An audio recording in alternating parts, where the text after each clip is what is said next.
ನಮಸ್ತೆ ಕರುನಾಡು. ಕರುನಾಡು ಕಂಡ ವೀರ ತ್ವದರೂಪ, ಚಾಲುಕ್ಯ ವಂಶದ ದೀಪ, ಇತಿಹಾಸ ಕಂಡ ಭೂಪ, ಇಮ್ಮಡಿ ಪುಲಕೇಶಿ. ಬಾದಾಮಿಯ ರಾಜ 1ನೇ ಕೀರ್ತಿವರ್ಮನ ಮಗನಾಗಿ ಜನಿಸಿದ ಈತನ ಮೂಲ ಹೆಸರು ಯೆರೆಯ. ತಂದೆಯ ಅಕಾಲಿಕ ಮರಣದ ನಂತರ ರಾಜ್ಯದ ಉಸ್ತುವಾರಿ ವಹಿಸಿಕೊಂಡ ಚಿಕ್ಕಪ್ಪ ಮಂಗಲೇಶನಿಗೆ ಅಧಿಕಾರದ ಆಸೆ ಹುಟ್ಟಿತು. ತನ್ನ ಮಗನನ್ನೇ ರಾಜನನ್ನಾಗಿಸಲು ಸಂಚು ರೂಪಿಸಿ ಯೆರೆಯನನ್ನು ಕೊಲ್ಲಲು ಹೊಂಚು ಹಾಕಿದನು. ಪ್ರಾಣಾಪಾಯ ಅರಿತ ಯೆರೆಯ ಅರಮನೆಯಿಂದ ತಪ್ಪಿಸಿಕೊಂಡು ಕಾಡು ಪಾಲಾದನು. ಆದರೆ ಆತ ಸೋಲೊಪ್ಪಲಿಲ್ಲ. ಕಾಡಿನಲ್ಲೇ ಅಲೆದಾಡಿ ನಿಷ್ಠಾವಂತ ಸಾಮಂತ ರಾಜರನ್ನು ಒಗ್ಗೂಡಿಸಿ ತನ್ನದೇ ಆದ ಸೈನ್ಯ ಕಟ್ಟಿದನು. ಆತನ ದೃಢ ಸಂಕಲ್ಪಕ್ಕೆ ಮಲೆನಾಡಿನ ಅರಸರು ಬೆನ್ನೆಲುಬಾಗಿ ನಿಂತರು. ಅಂತಿಮವಾಗಿ ಬೆಳಗಾವಿಯ ಇಲಾನಿಲೆಯ ಮಣ್ಣಿನಲ್ಲಿ ನಡೆದ ಭೀಕರ ಯುದ್ಧದಲ್ಲಿ ಮಂಗಳೇಶ ಹತನಾದನು. ಅನ್ಯಾಯದ ವಿರುದ್ಧ ಹೋರಾಡಿ ಗೆದ್ದ ಯೆರೆಯ ಇಮ್ಮಡಿ ಪುಲಿಕೇಶಿ ಎಂಬ ಹೆಸರಿನೊಂದಿಗೆ ಬಾದಾಮಿಯ ಸಿಂಹಾಸನ ಏರಿದನು.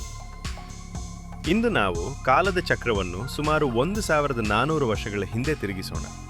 ಅದು ಕ್ರಿಸ್ತ ಶಕ 7ನೇ ಶತಮಾನ. ಭಾರತದ ಇತಿಹಾಸವೇ ಬದಲಾದ ಕಾಲವದು. ಇಂದಿನ ಕರ್ನಾಟಕದ ಬಾದಾಮಿಯ ಕೆಂಪು ಶಿಲೆಗಳ ನಡುವೆ ಒಂದು ಸಾಮ್ರಾಜ್ಯ ಉದಯಿಸಿತ್ತು. ಅದೇ ಚಾಲುಕ್ಯ ಸಾಮ್ರಾಜ್ಯ. ಬನವಾಸಿಯ ಕದಂಬರು, ಮೈಸೂರಿನ ಗಂಗರು, ಕೊಂಕಣದ ಮೌರ್ಯರು ಎಲ್ಲರೂ ಚಾಲುಕ್ಯರ ಅಧಿಪತ್ಯವನ್ನು ಮುರಿಯಲು ಕಾಯುತ್ತಿದ್ದರು. ಆದರೆ ಪುಲಕೇಶಿ ಮೊದಲು ಕದಂಬರ ಮೇಲೆ ಗುಡುಗಿನಂತೆ ಅಪ್ಪಳಿಸಿದ. ಆತನ ಪರಾಕ್ರಮಕ್ಕೆ ಗಂಗರು ಮತ್ತು ಮೌರ್ಯರು ಬೆಚ್ಚಿಬಿದ್ದರು. ಒಂದೇ ಒಂದು ಮಿಂಚಿನ ಸಂಚಾರದಲ್ಲಿ ಪುಲಕೇಶಿ ಇಡೀ ದಕ್ಷಿಣ ಭಾರತಕ್ಕೆ ತಾನೊಬ್ಬ ಮಹಾ ಸಾಮ್ರಾಟ ಎಂಬ ಸಂದೇಶ ಸಾರಿದ್ದ. ಅತ್ತ ಉತ್ತರ ಭಾರತದಲ್ಲಿ ಸಕಲೋತ್ತರ ಪಥೇಶ್ವರ ಎಂಬ ಬಿರುದಿನೊಂದಿಗೆ ಹರ್ಷವರ್ಧನ ಎಂಬ ಚಕ್ರವರ್ತಿ ಅಜೇಯನಾಗಿ ಬೆಳೆಯುತ್ತಿದ್ದ. ಆತನಿಗೆ ಇಡೀ ಭಾರತವನ್ನು ಏಕಪತ್ರಾಧಿಪತ್ಯಕ್ಕೆ ತರಬೇಕೆಂಬ ಹಂಬಲ. ಹರ್ಷನ ಬೃಹತ್ ಸೈನ್ಯದ ಹೆಜ್ಜೆಗೆ ಭೂಮಿಯೇ ನಡುಗುತ್ತಿತ್ತು.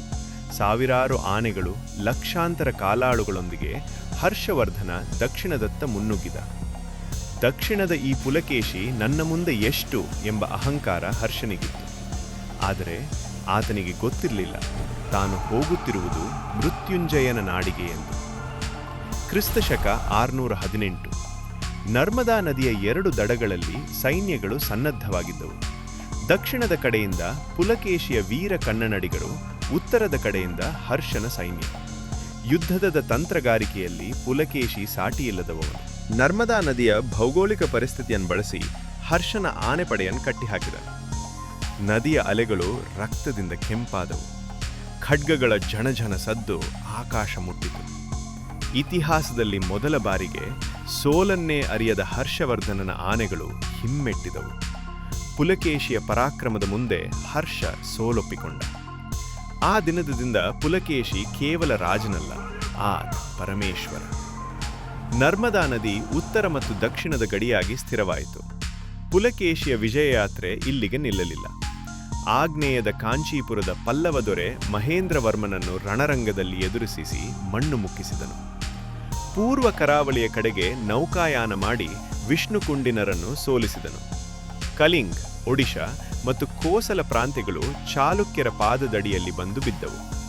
ಬಂಗಾಳ ಕೊಳ್ಳಿಯಿಂದ ಹಿಡಿದು ಅರೇಬಿಯನ್ ಸಮುದ್ರದವರೆಗೆ ಪುಲಕೇಶಿಯ ವಿಜಯಧ್ವಜ ಹಾರುತ್ತಿತ್ತು. ಈ ಎಲ್ಲ ರೋಚಕ ಕಥೆಗಳನ್ನು ಕಟ್ಟುಕತೆಗಳೆಂದು ಭಾವಿಸಬೇಡಿ. ಬಾದಾಮಿಯ ಹತ್ತಿರದ ಐಹೊಳೆಯಲ್ಲಿ ಆಸ್ಥಾನ ಕವಿ ರವಿಕೀರ್ತಿ ಕೆತ್ತಿದ ಐಹೊಳೆ ಶಾಸನ ಇಂದಿಗೂ ಇದಕ್ಕೆ ಸಾಕ್ಷಿಯಾಗಿದೆ.